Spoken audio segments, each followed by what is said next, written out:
하세요. 예. 자, 오늘은 목이 쉬었네요. 지난주에 노래를 많이 불렀어요. 지난주에 합격자 발표를 해서 수요일 날 34일 시험, 목요일 우리 노원학원 합격자 파티 같은 거 하거든요. 예. 거기 가서 노래 부르고, 노래방 가서 또 노래 부르고, 그 다음 모임에 또 노래 부르고, 그래서 목이 쉰 것 같습니다. 저 1년 동안 열심히 공부하셔가지고 내년에는 여러분들 합격자 모임에 가야 되겠죠. 자, 오늘 공부할 내용은요, 여기 있는데, 오늘 물권 1교시에는 물권 소멸해서 물권 총론 제일 뒷부분이거든요. 마무리를 짓고 여기서부터 이제 물권 강론이에요. 개별적인 물권 8개가 나오잖아요. 두 가지 물권 볼 거예요. 점유권하고 소유권 이렇게 볼 겁니다. 전체적인 위치 파악을 하면은 여기 지금 우리는 물권법을 공부하고 있는 중이고, 물권 총론의 제일 끝부분 좀 끄트머리 남았어요. 총론의 물권의 변동 파트에서 변동이라고 하는 게 발생, 변경, 소멸이잖아요. 지금 할 것이 물권의 소멸이에요. 물권이 이런 밑에 나와 있는 이런 물권들이 공통적으로 소멸하는 사유가 한 4가지 있는데 그것을 배우겠습니다. 물권의 공통적 소멸 사유 저 4가지예요. 멸실, 포기, 소멸시효, 혼동 이렇게 4가지인데요. 멸실부터 볼게요. 멸실이라고 하는 것은 물건이 없어지는 것을 멸실이라고 해요. 없어지는 것.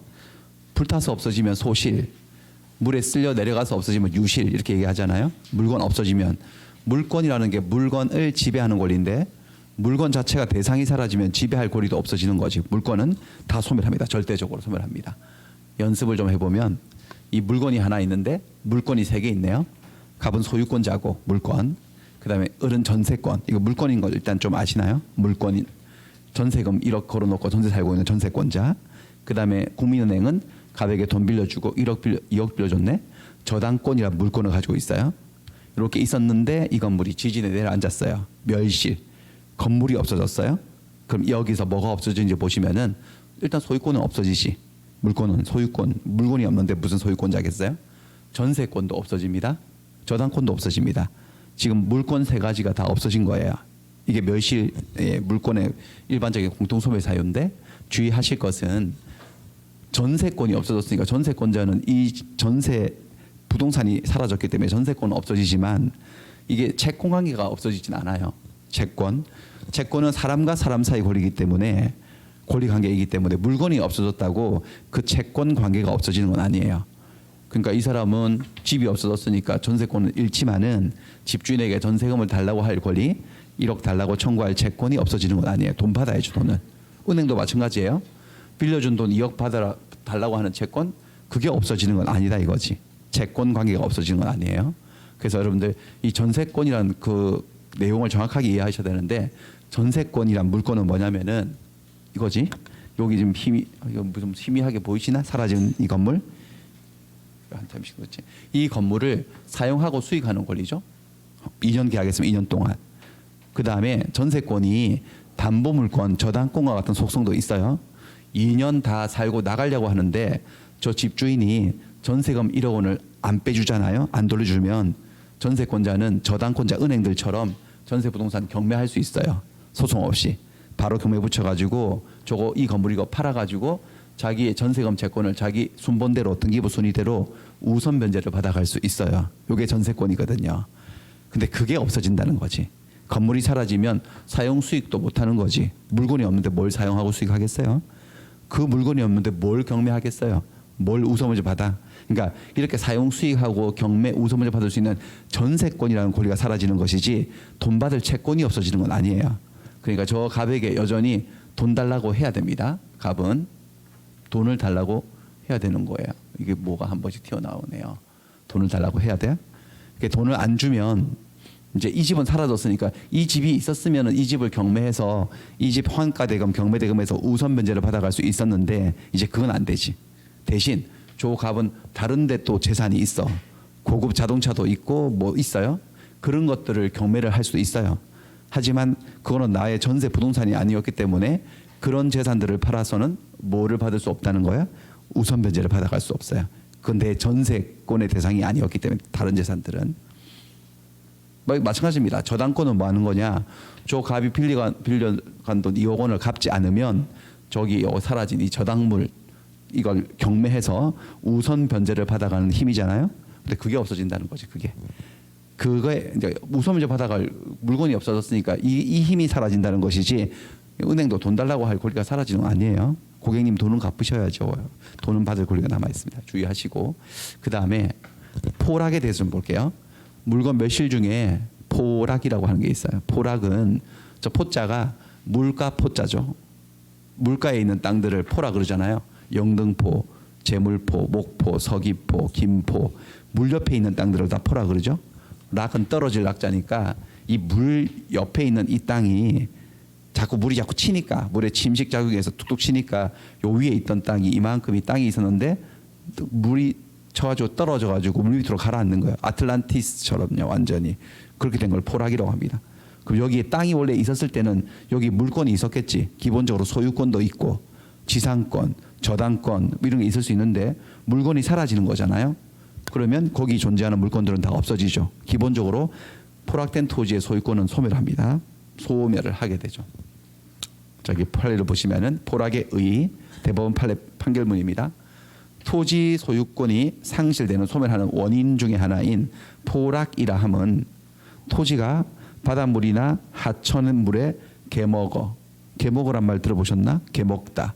한번 찾아보세요. 네이버에. 이렇게 개먹다란 말이 이게 두 개의 물건이 자꾸 맞닿아 가지고 서로 달아 헤어지는 걸 개먹다라 그런 거예요. 물하고 자꾸 쳐가지고 개먹어 무너져서 그 원상 복구가 사회 통념상 불가능한 상태에 이르는 거.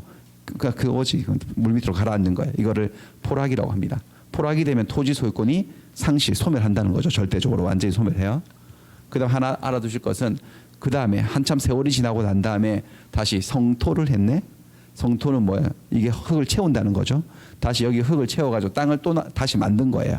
만들었다고 해서 사라졌던 이 토지 소유권, 종전 토지 소유권이 다시 부활하는 것은 아니고 새 소유권이 다시 발생하는 거죠. 원시 취득되는 거죠. 뭐 이런 과정입니다. 한번 볼게요. 문제 한번 확인하겠습니다. 문제. 뭐 간단한 내용이죠. 뭐 어렵진 않고요. 문제 2개 풀어볼게요.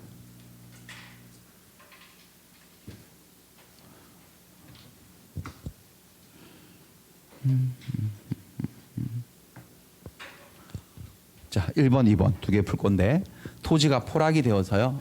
원상 복구가 불가능하게 되었다. 그럼 그 토지에 있던 종전의 소유권은 소멸을 한다. 맞죠? 절대적인 소멸이에요. 포락으로 복구가 심히 곤란하여 토지로서의 효용을 상실해서 소멸해버린 종전의 토지 소유권은 그 토지가 다시 성토, 다시 흙을 채워서 땅을 만든다 하더라도 그 종전 소유권이 부활하지는 않는다. 그것도 맞네요. 새 소유권이 발생하는 거다. 됐습니다. 이 정도 하고 다음에 하겠습니다.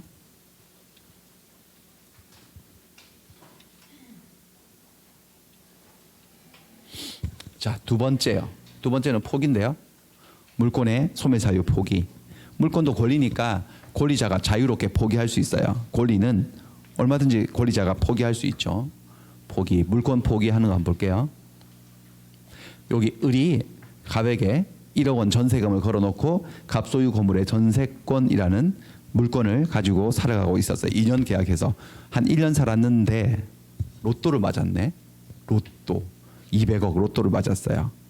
그러니까 200억 로또를 맞으니까 뭐 이 전세 살기 싫은 거지.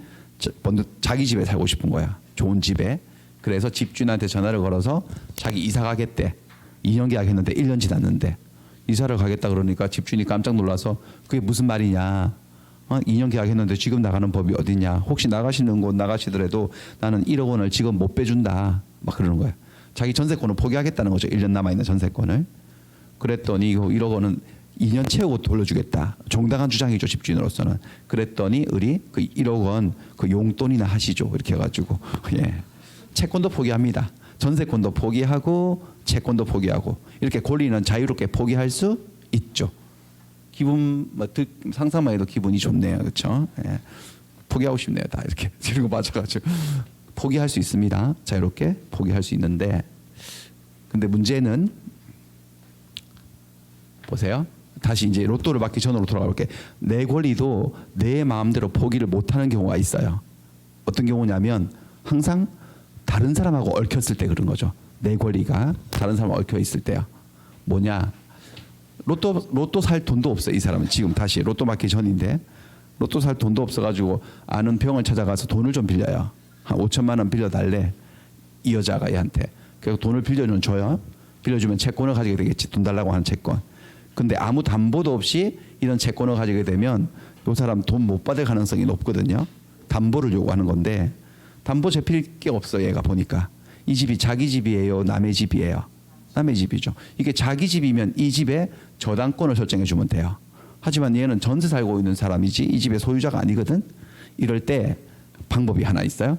전세권을 담보 잡히는 방법이 있네요. 371조 제목을 보시면 지상권이나 전세권을 목적으로 하는 저당권. 보이면 지상권 또는 전세권을 저당권의 목적으로 삼을 수 있어요. 그러니까 여러분들 이 전세권은 그 자체가 물건인 거예요, 권리인 거예요? 권리죠. 물건이 아니죠. 근데 권리인데도 그 위에 저당이 잡힐 수 있어요. 그렇게 할 수 있어요. 원래 저당권이라고 하는 것은 물건의 저당을 잡는 거. 물건이잖아요. 저당권이 토지나 건물 같은 부동산이라는 물건의 저당권을 설정받아서 가지고 있다가 채무자가 돈을 안 갚으면 그 토지를 그 건물을 경매 처분해가지고 내 돈을 챙기는 거거든. 배당 절차에서 우선 면제로. 근데 예외적으로 권리도 저당을 잡을 수 있어요. 관념적으로. 그게 뭐하고 뭐라는 거죠? 지상권과 전세권. 그러니까 이 전세권 위에 저당권이 설정되는 거예요. 등기부에는 어떻게 공시가 되느냐? 1번 전세권자죠. 얘가 1-1 전세권 저당권 이렇게 공시가 돼요. 그러니까 1번 자 이게 1번 전세권의 1순위에 저당이 잡혔다는 거죠. 1번 전세권에 저당권을 취득했다는 거예요. 권리저당이라고 하는 거예요. 이것은 권리저당. 물건을 저당 잡은 게 아니고 권리를 저당 잡았다. 아무 권리나 막 되는 게 아니에요. 일단 여러분들은 두 개를 외우시면 되겠네. 뭐하고 뭐요? 지상권하고 전세권은 저당이 잡힐 수 있어요. 권리저당. 이게 56페이지 책인데요. 그림이 책인데 원래 물건은 물건을 지배하는 권리니까 물건의 객체는 원칙을 말하자면 물건이어야 됩니다. 물건. 하지만 예외적으로 권리를 대상으로 하는 물건도 있다. 존재할 수 있다. 여기 설명되어 있네요. 지상권이나 전세권을 목적으로 뭐가 설정될 수 있다는 거죠? 저당권. 권리 저당이라는 거예요. 이렇게 되면 어떻게 되느냐? 저당이 잡혔어요. 그러니까 나중에 얘가 빌린 돈을 갚으면요. 변제를 하면 돈을 갚으면은 그러면 채권이 없어지죠. 채권이 없어지면 저당권도 없어져요. 1-1 이 등기는 말소해 주면 돼요. 만약에 변제를 하지 못하면요. 이 여자가 얘한테 빌린 돈을 안 갚으면 저당권을 실행해요. 저당권을 실행한다는 것은 저당 잡혀 있는 대상을 경매 처분한다는 거예요. 잘 보세요. 저당 잡혀 있는 대상이 이 집이에요, 이 전세권이에요. 전세권. 전세권을 경매 붙이는 거야. 그럼 경매 시장에 나온 게 이 집이 나온 게 아니고 이 집에 뭐가 경매 시장에 나왔다는 거죠? 전세권이. 그럼 매각대금 납부해서 아니 최고가로 쏟는 사람 낙찰받으면 요 건물의 전세권을 경매로 취득하는 거야. 전세권을 경매로 사는 거죠. 그 사람이 내놓은 경매 대금에서 배당을 받는 거고 이렇게 해요. 이런 상황이에요.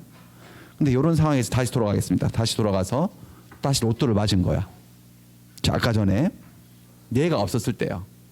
얘가 얽혀 있지 않았을 때는 전세권은 자유롭게 포기할 수 있었나요? 없었나요? 있었죠. 내 권리 내 마음대로 포기하는 거야. 하지만 지금 그게 될까요? 마음대로? 안 됩니다. 상식적으로 생각해도. 왜? 어떤 일이 발생할까로 생각. 이걸 자유롭게 포기할 수 있으면 전세권을 없애버릴 수 있다는 건데 그럼 누구에게 피해가 돌아가는 거죠? 병에게, 저당권자에게. 내가 전세권을 잡아뒀는데 저당 잡아뒀는데 이게 없어져 버리면 저당권도 없어져 버리거든. 얘가 담보를 잃어버리는 거지. 그래서 얘 동의 없이는 이 포기를 자유롭게 못한다고 여기 나와 있어요. 2항에 지상권 또는 전세권을 목적으로 저당권을 설정한 자. 누구죠? 저 사람, 줄친 사람, 이 세 사람 중에 지상권, 전세권을 목적으로 저당권을 설정한 자. 누구 말할까요? 병 아니면 을 아니면 갑? 아니 설정한 자. 설정은 누가 누구에게 해준 거죠? 을이 병에게 해준 거야. 자기 전세권 위에 저당권을. 그러니까 누구를 말하죠? 설정한 자는 을 말해요. 을은 이거죠. 저당권자 이 그림이 속의 병이네. 병동의 없이는 자기의 지상권, 자기의 전세권을 함부로 소멸하게 하는 행위를 하지 못한다. 소멸하게 하는 행위 예를 들면 뭘까요, 여러분들? 포기를 못한다. 해석해 보면 이런 경우라면 자기 전세권을 포기할 때 병의 뭐가 필요하다는 거죠? 동의가 필요하다는 거죠. 동의를 요한다. 알아들으시겠죠, 여러분들 무슨 말인지. 상식적이잖아. 그리고 그렇죠. 네, 그렇습니다. 그런 얘기예요. 지상권 가지고 해볼까요? 지상권은 그냥 여기에 토지만 바꾸면 돼요. 지상권 아직 안 배우셨는데 자꾸 예로 나오죠. 이렇게 갑소유 토지를 을이 빌린 거야. 토지를 빌릴 때 이게 지금 이상한데 칠판이 토지를 빌릴 때 이렇게 취득하는 권리를 지상권이라 해요. 근데 이 지상권 위에도 뭐가 설정될 수 있다는 거죠? 저당권. 자, 저당권자가 없을 때는 지상권도 자유롭게 포기할 수 있어 없어요? 있지. 하지만 이 지상권 위에 제3자의 권리, 저당권의 목적이 돼 있고 저당이 잡혀 있을 때는 이 지상권도 포기할 때 병의 동의를 요한다. 뭐 이런 얘기가 되겠습니다. 네, 문제 한번 볼게요. 문제로 확인해 보겠습니다.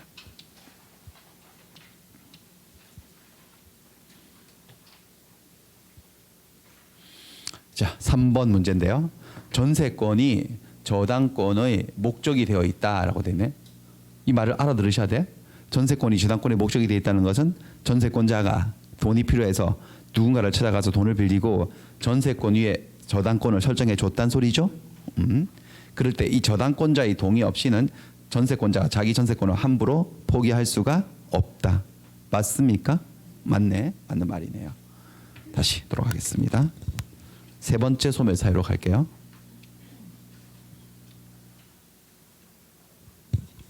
세 번째 사유는 소멸시효입니다. 소멸시효.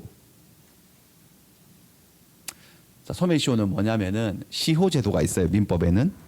법에는 민법에만 있는 게 아니고 형법에도 있어요. 시효가 뭐냐면은 시간이 흐르면서 효과가 생긴다는 거죠. 시간이 흐르고 효과가 생긴다.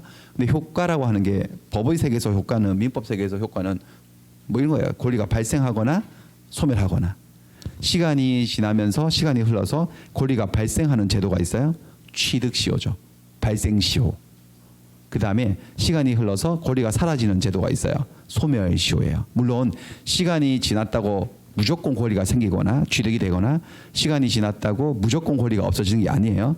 그 시간의 경과와 함께 다른 법률 요건들이 갖춰져야 돼요. 사실들이 갖추어지면은 딱 뭔가 완성이 되면 권리가 생기거나 없어지거나 하는 현상이 생겨요. 취득시효. 근데 지금 할 것은 우리는 물권의 소멸 파트를 보고 있으니까 소멸시효를 볼 거야. 소멸시효. 근데 사실 시효 제도가 달려 있는 거 이건 민사시효고 민법에서의 시효고 우리에 좀 더 친숙한 시효라는 단어가 들어 있는 게 있는데 공소시효라고 들어보셨죠? 공소시효. 공소시효가 뭐냐면은 국가의 형벌권도 시간을 버티지 못하거든요. 범죄가 딱 종료한 날로부터 일정 기간 내에 국가가 범죄자를 잡아가지고 기소해서 처벌을 해야 되는데 그걸 못한 거야. 못 잡은 거지. 그러면 그게 국가의 형벌권도 시간의 흐름에 따라 없어져 버리는 거죠. 그래서 공소시효가 만료되어서 범인을 잡아도 처벌하지 못한다. 이런 거 들어보셨죠? 그런 게 시효제도라고 뭔가 사라지거나 생기거나 하는 거예요. 뭐 공소시효는 우리 법 감정에 반한다고 해서 없애버리자는 의견도 있고 하잖아요. 그래서 어떤 범죄들은 없어지기도 했지. 공소시효가 없는 제도 범죄들도 있고 합니다. 살인죄 같은 거 이런 거예요.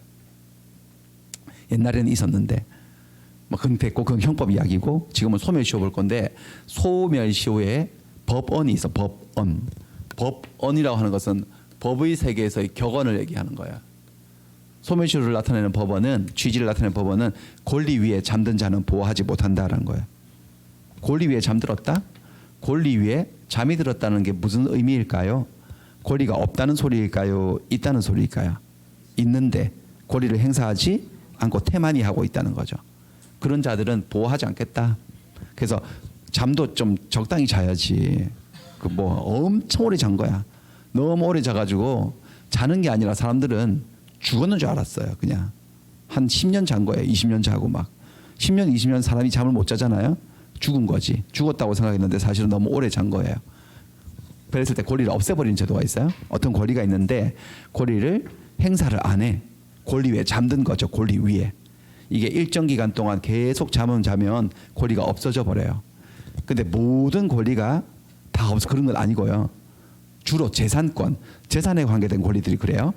재산권의 양대축이 채권과 물권이에요. 소매시효는 사실 정확하게는 우리 시험 범위는 아닙니다.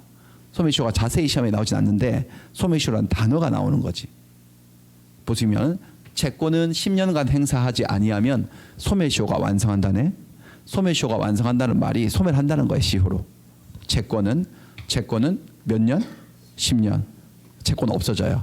그러니까 친구에게 돈 빌려줬어. 1,000만 원. 근데 돈 받을 날짜가 된 건데 돈 달라고 해야지.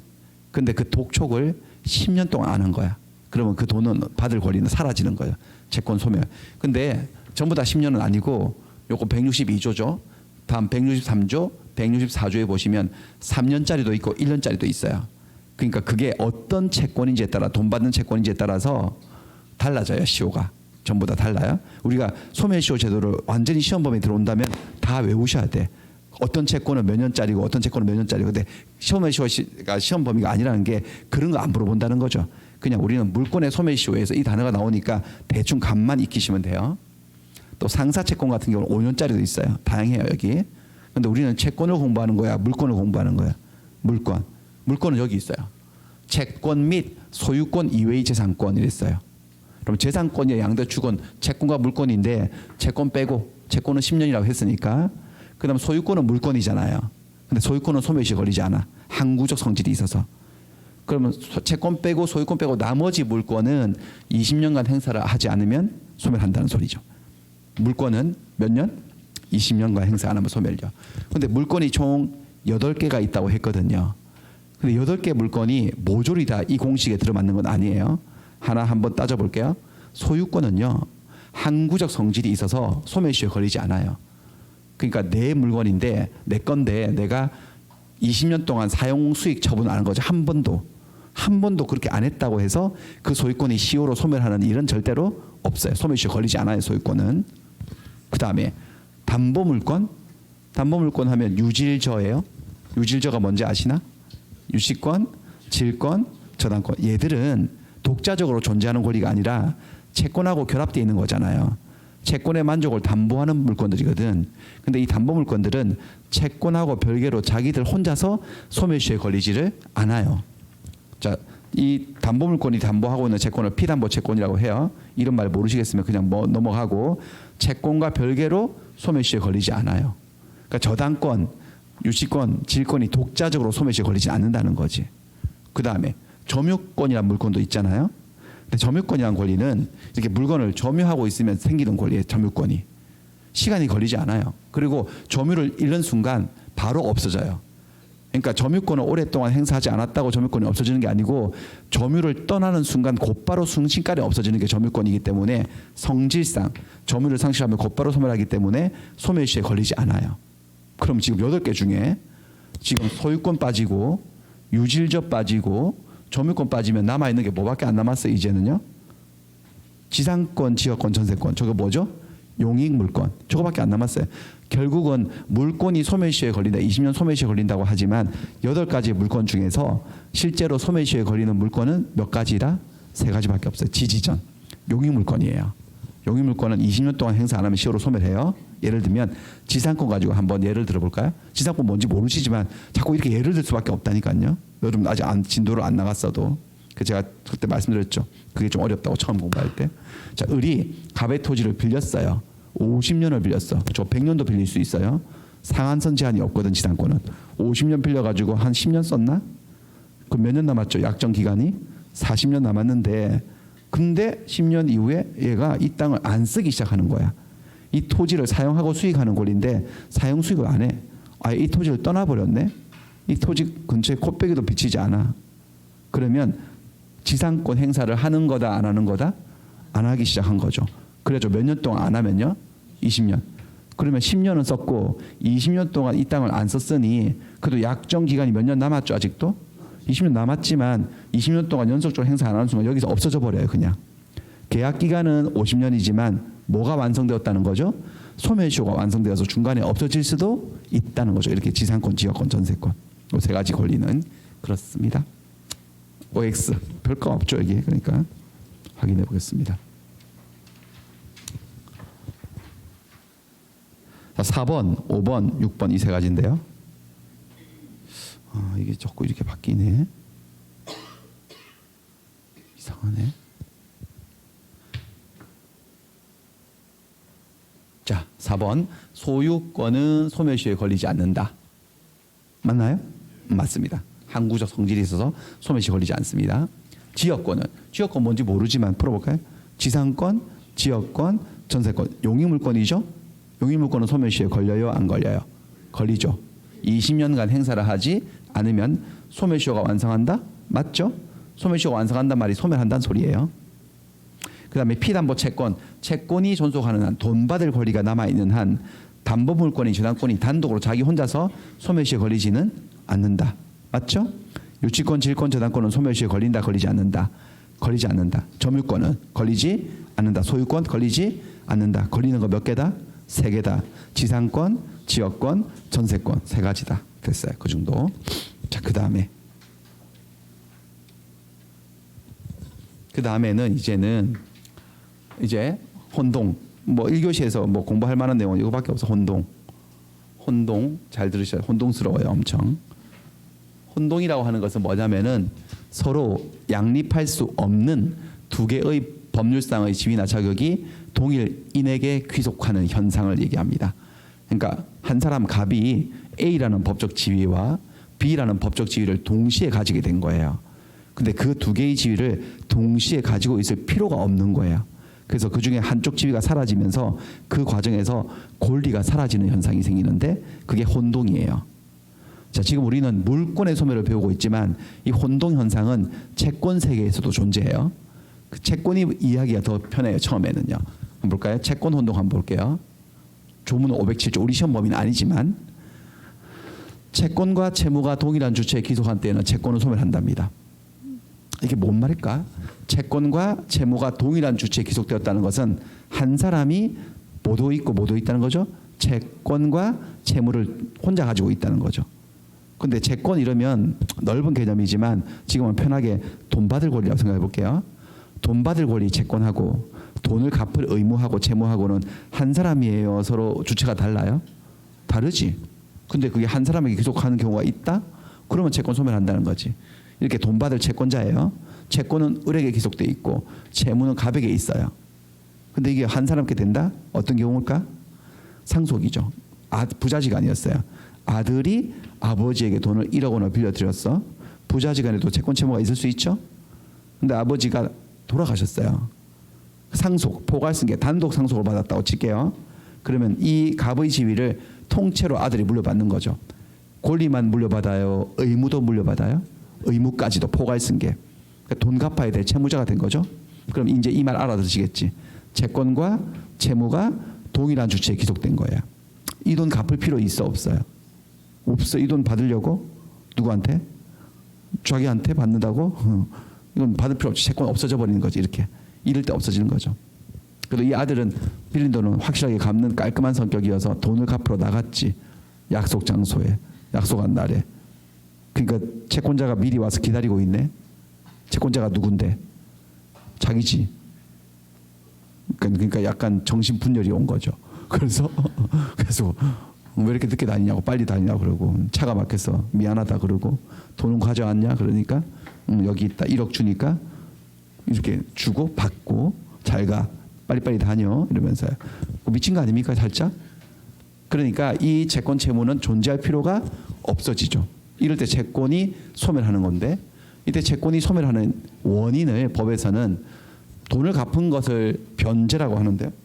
채무자가 변제했습니까? 변제로 소멸한 것이 아니고, 아니면 뭐 채권자가 포기를 했습니까? 채권을 포기로 소멸한 것이 아니고, 너무 오래 권리 행사는 소멸시효가 완성했습니까? 그것도 아니고, 이럴 때 이제 법에서는 뭐라고 부르죠? 채권은 무엇으로 소멸하였다라고 하는 거죠?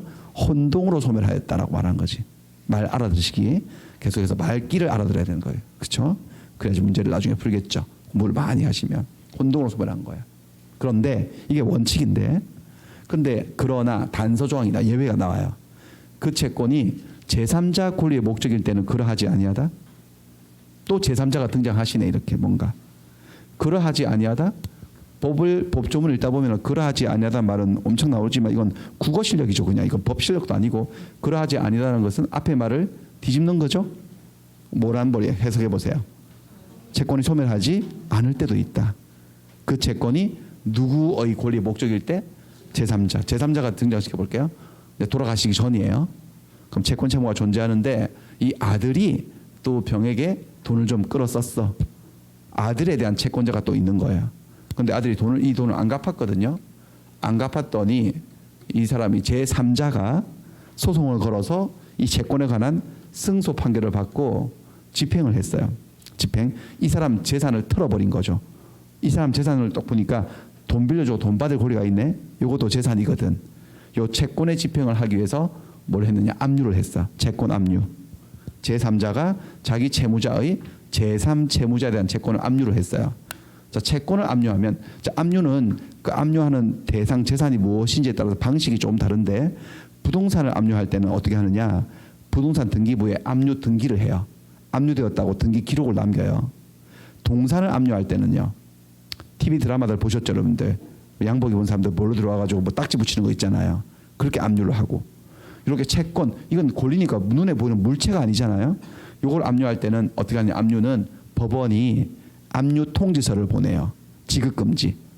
누구한테 보내냐? 얘를 채권자로 할게. 여기를 기준점으로 채권자. 그럼 얘를 뭐라 불러야 돼? 상대적으로 채무자. 얘는 채무자에 대한 또 채무자잖아요. 마지막 채무자를 저 따라 해보세요. 제3채무자 해보세요. 불러볼까요? 누구라고? 채권자, 채무자, 제3채무자. 제3채무자에게 통지서를 보내는 거죠. 법원이. 당신 얘한테 돈 줄 거 있죠. 1억. 그 채권, 이 사람 당신에 대한 채권이 이 사람에 의해서 압류되었으니 지급하지 마세요라고 지급 금지 명령을 보낸다. 그게 압류라고. 채권 압류. 그럼 얘 못 받는 거니까 어디 처분도 못 하고 있는 거지. 그래 놓고 난 다음에 나중에 법원으로부터 뭐 추심 명령이라든지 이런 거 나중에 자세히 모르셔도 돼요.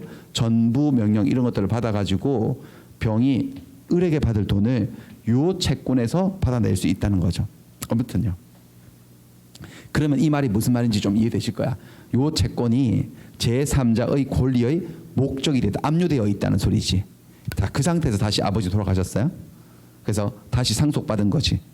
상속받았을 때 아까 마찬가지로 제3자가 없다면은 이 채권은 어떻게 돼야 되죠? 소멸해야 되지. 근데 지금 소멸시키면 될까 안 될까? 안 되죠. 누구한테 부당한 거야? 소멸시키면 제3자. 내가 압류해놨는데 여기서 내가 돈을 받아야 되는데 돌아가셨다고 해가지고 여기서 이걸 혼동으로 소멸시켜버리면 얘도 압류 효력도 사라져가지고 돈 받을 길이 사라지지 않습니까?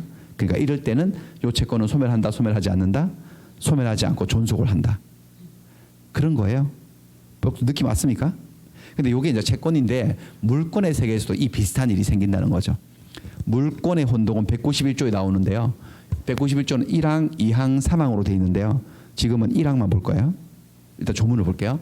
조문을 보시면 일단 기본 이게 그러나로 되어 있어. 앞에 걸 본문, 뒤에 걸 단서. 앞에 게 이렇게 원칙, 뒤에 게 예외. 먼저 원칙부터 동일한 물건, 하나의 물건에 대한 소유권하고 다른 물건이 동일한 사람에게 기록되었대. 한 사람이 소유권자이면서 다른 물건도 가지게 된 거지. 하나의 물건에. 그럼 원칙 어떻게 된다고? 다른 물건은 소멸한대. 소멸하는 게 원칙. 이때 혼동으로 소멸한다는 거지. 하지만 예외가 나옵니다. 하지만 그 물건이 또 누가 나와서 그러고 있네. 제3자의 권리의 목적이 돼 있을 때는 뭐야? 소멸하지 아니한다. 소멸하지 아니한다는 것은 다른 법조문에서 뭐라고 주로 내게 그러하지 아니하다 이렇게 돼 있는 거야. 이건 좀 더 심플하게 말해줬네 그냥. 소멸하지 아니한다. 그러니까 근데 이 다른 물건 들고 있는데 다른 물건이 뭐냐? 이 다른 물건은 바로 제한 물건을 의미하는 거예요. 그러니까 여러분들이 제 말을 들으시려면 제한 물건이 뭔지를 알아들으셔야 되는 거지. 제한 물건이 뭐였는지 기억하세요? 제한 물건이라 하면 용의 물건 3개, 지지전, 지상권, 지역권, 전세권, 담보 물건 3개, 유질적. 그 2개를 6개를 합쳐가지고 뭐라 그래요? 제한 물건이라 그런 거지. 그렇습니다. 그러니까 이 문장은 결국 이렇게 되는 거죠. 한 사람이 보통 여러분 소유자하고 제한 물건자는 같은 사람이에요? 서로 다른 사람이에요? 일반적으로는 전세권이나 저당권을 생각해 보시면 돼. 어떤 건물의 소유자하고 전세권자가 한 사람이야, 서로 다른 사람이야. 다른 사람이고 소유자하고 저당권자도 서로 다른 사람이죠. 근데 이게 한 사람께 됐다는 거죠. 좀. 그럴 때 제한물권이 어떻게 되냐? 소유권하고 제한물권이 동일한 사람 한 사람께 돼버리면 제한물권은 어떻게 되느냐? 원칙은 뭐 한다는 거예요? 소멸한다. 가지고 있을 필요가 없으니까 소유자는 제한물권을. 하지만 예외가 있다. 소멸하지 않고 뭐하는? 존속하는 예외가 있다. 그 예외는 법률관계 누가 존재할 때 그렇다는 거죠? 제3자. 제3자가 존재해서 제3자의 이익을 위해서 소멸하지 않는 예외가 하나 있고 제3자가 존재해서 혼동의 주체인 본인의 이익을 위해서 소멸하지 않는 경우 둘로 나눠져요. 이렇게. 그래서 이게 무슨 말인지 먼저 제3자 이익을 위해서 소멸하지 않는 원칙과 예외를 보여드릴게요. 제한물권인 거 아시겠어요, 여러분들? 전세권은 제한물권이잖아. 소유자, 갑소유 건물의 을이 전세권을 갖고 있었어. 이렇게 전세권자, 제한물권자와 소유자는 서로 다른 사람이에요. 근데 이게 한 사람께 되었다? 이렇게 됐다는 거. 전세권자가 소유자가 된 거예요. 어떻게 하다 보니까. 뭐 다양한 원인이 있을 수 있겠지. 전세권자가 이 집을 살 수도 있어, 없어요? 존속 기간 중에. 있지. 전세로 살다 보니까 집이 마음에 드네. 중간에 사버릴 수도 있잖아. 아니면 아버지였는데 돌아가셔서 소유권을 상속받을 수도 있잖아요. 하여튼 무슨 원인은 상관없고 원인은 관심 없고 전세권하고 소유권이 동일한 주체에 기속된 거야. 그럼 여러분 딱 봐도 뭐가 필요 없다고 느끼시지 않나요? 을에겐 더 이상 뭐는 필요 없죠? 전세권 필요 없지. 왜요? 소유권이 사용, 수익, 처분을 완벽하게 할 수 있는데 끼케야 사용 수익 권리인데 이거 더 갖고 있으면 뭐해? 아니 전세금 받아야 되지 않냐 집주인에게. 나중에 나갈 때 못이 나가 자기 집인데. 그쵸? 그리고 뭐 전세금 누구한테 받아? 자기 집주인 전화 걸어가지고 전화 안 받아요. 이게 전화 한번 걸어보세요. 소리샘으로 연결됩니다. 계속. 그러니까 이건 전세권 없어지는 거죠. 필요가 없어지지 않냐 이거지. 이럴 때 전세권이 없어진 이유를 뭐라고 말하느냐 법에서는 기간이 만료되었습니까? 포기를 했습니까? 소멸시효가 완성되었습니까? 다 아니고 뭐라고 표현하면 된다는 거죠? 전세권은 혼동에 의해서 소멸했습니다. 무엇과의 혼동? 소유권과의 혼동에 의해서 소멸한 겁니다. 이렇게 얘기하는 거예요. 이 혼동 현상이에요. 이게 이 원칙. 근데 예외 만들게요. 예외가 등장하려면 누가 나와야 되는 거죠? 제3자.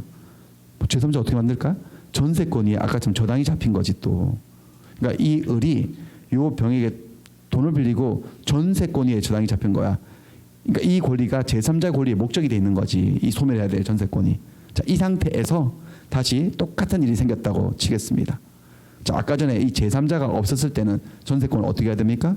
소멸해야 되지만 지금 소멸시키면 부당하다고 느끼시면 되는 거예요. 누구에게 부당한 거야? 병에게. 내가 전세권을 저당 잡아서 이 애가 나한테 빌린 돈을 안 갚으면 나는 전세권을 경매로 팔아야 되는데 이걸 혼동으로 없애버리면 내 저당권도 없어져가지고 나는 담보를 잃어버리잖아요. 그렇죠? 그러니까 이럴 때는 전세권은 소멸한다, 소멸하지 않는다. 소멸하지 않는다. 뭐 이런 예외예요 이게. 여기까지 알아들으셨죠? 누구 이익을 위해서? 본인의 이익을 위해서 아니면 제3자 이익을 위해서? 제3자 이익을 위해서 소멸하지 않는 예외. 계속 소멸하지 않는 건 아니고 나중에 언젠가 을이 병에게 빌린 돈을 갚았어요. 돈을 갚으면 병이 을에게 갖고 있던 채권이 없어지면서 뭐도 없어진다는 거죠. 채권을 변제받았으니까 저당권이 없어지면 그때 여기서 무슨 현상이 생길까요? 그때 가서 혼동이 일어나면서 전세권도 자동으로 없어지는 거지. 그 전까지는 홀딩 보류시킨다는 거죠. 제3자 이익을 위해서. 그렇습니다. 못 알아들을 말은 없죠 여기에. 그다음 다시. 그다음에 지상권도 여기 지상권도 똑같이 한번 생각해 볼 수 있는데요. 이번에는 지상권 안 배웠지만은 갑의 토지를 빌려서 쓰고 있던 을이 자 이거 지우고 머릿속에 지우고 지상권자가 그 토지의 소유자가 되어서 어떻게 하다 보니까 그러면 뭐 어떻게 되는 게 원칙이에요. 원칙 말해봐요. 지상권 혼동으로 소멸하는 게 원칙이죠. 소유자에게는 필요 없으니까. 하지만 지상권이 뭐가 잡혀 있을 때 그 위에 저당이 잡혀 있는 상태에서 소유자가 되면 지상권 혼동을 소멸하지 않는다는 그런 거죠. 제3자 이익을 위해서.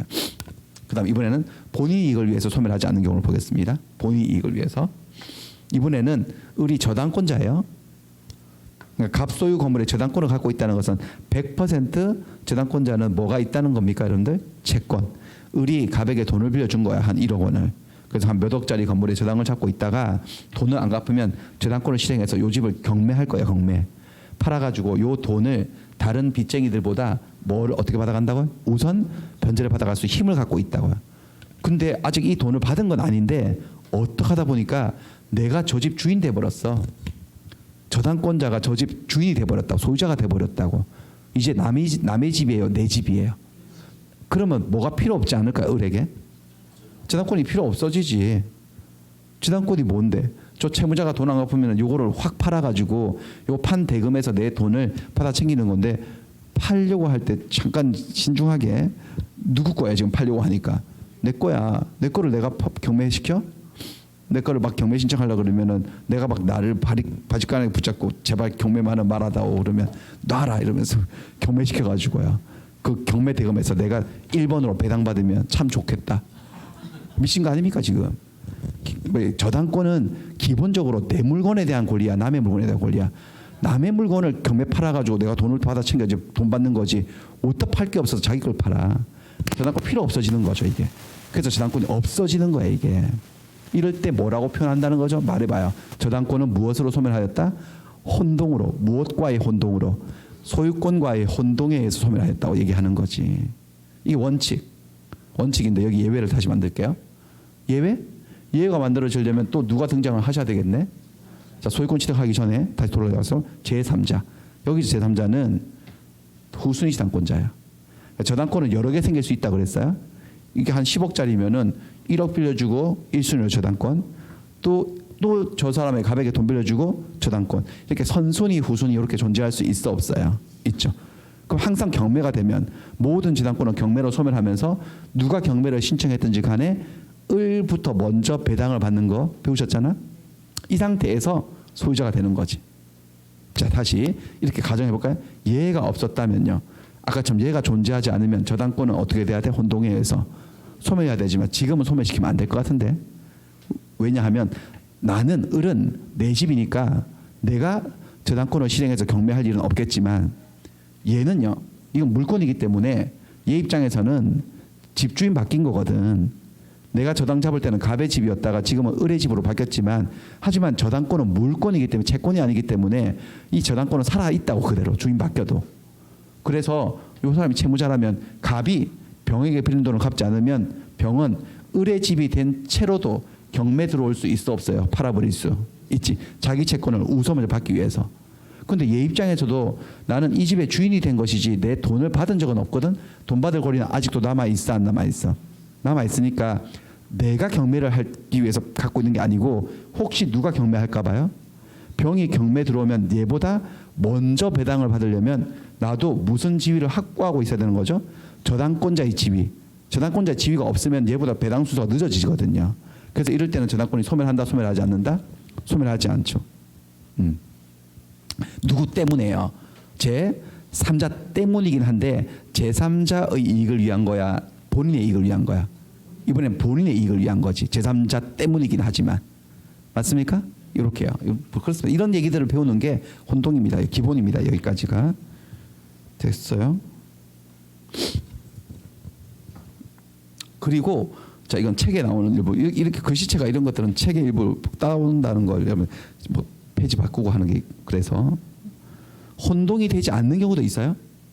첫 번째는 소유권하고, 자 보세요. 소유권하고 제한 물건이 동일한 주체에 기속되게 되면 혼동으로 소멸한다 그랬잖아요. 다시 제한 물건이 뭐라고 여러분들? 지지전, 유질저 6개를 얘기하는 거야. 근데 점유권은 제한 물건이 아니지. 점유권은 완전히 별종이거든요. 점유권은 그냥 제가 이렇게 마이크 들고 있으면 제가 이 마이크에 대해서 점유권이 있는 거야. 제 거 아니어도. 심지어 물건을 훔쳐도 점유하고 있으면 점유권이 인정이 되거든요. 점유권은 그 존재의 목적이 완전 다른 권리여서 소유권하고 점유권이 동일한 주체에 기속되어도 점유권이 혼동으로 소멸한다, 소멸하지 않는다? 소멸하지 않아. 이거 제가 지금 들고 있으니까 점유하고 있거든요. 그럼 점유권자야 저는. 그리고 이건 원장님이 저 주셨어. 아침에 오면 맨날 하나씩 주세요 저한테. 제 거예요. 증여받아서. 그럼 저는 이 물에, 생수에 소유권도 있고 뭐도 있는 거죠? 점유권도 있어. 그렇다고 점유권이 사라지거나 하진 않아. 점유권은 소유권하고 붙어 먹어도 사라지지 않죠. 혼동이 일어나지 않은 다른 권리예요. 존재 목적이 완전 다른 권리예요. 또 소유권, 토지 소유권이네. 어떤 토지의 소유권과 그 토지 지하에 매장돼 있는 광물을 탐사하고 채굴할 권리를 뭐라 그랬죠, 여러분들? 광업권. 근데 광업권 배우셨지? 광업권은 독자적인 물건으로서 광물을 지배하는 거기 때문에 토지 소유자도 자기 토지 지하에 매장돼 있는 광물을 함부로 채굴할 수 없다 그랬죠. 그러니까 내가 어떤 토지의 소유자야. 이 땅 주인이면서 이 토지 지하 광고에 대한 광업권자예요. 그러면 한쪽이 필요가 없는 거예요. 양쪽 다 필요한 거야. 양쪽 다 따로 필요한 거지. 지배 대상이 다르기 때문에. 이럴 때는 이것들을 혼동으로 소멸하지 않는다는 거. 이건 다음에 하고. 예, 그렇습니다. 여기까지 문제를 한번 다뤄볼게요.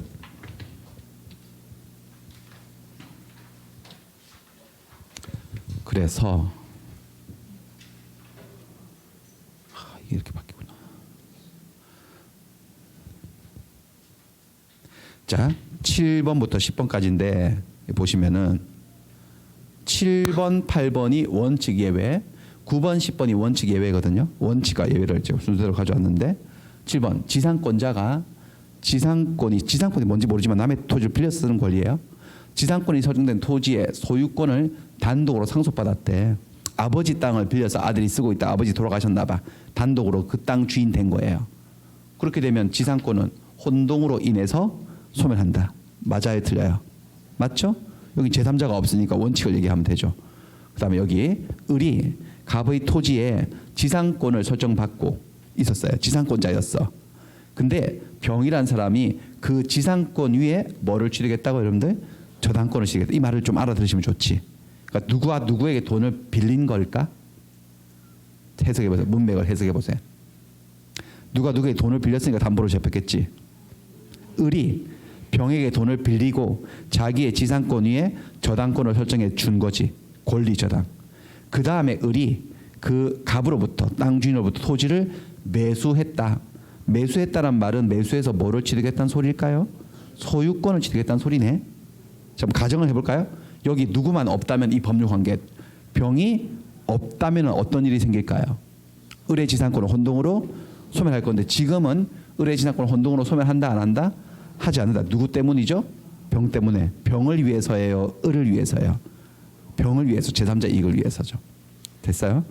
자, 갑소유 토지에 저당권을 취득한 을이에요. 그러니까 누가 누구에게 돈을 빌려준 거야?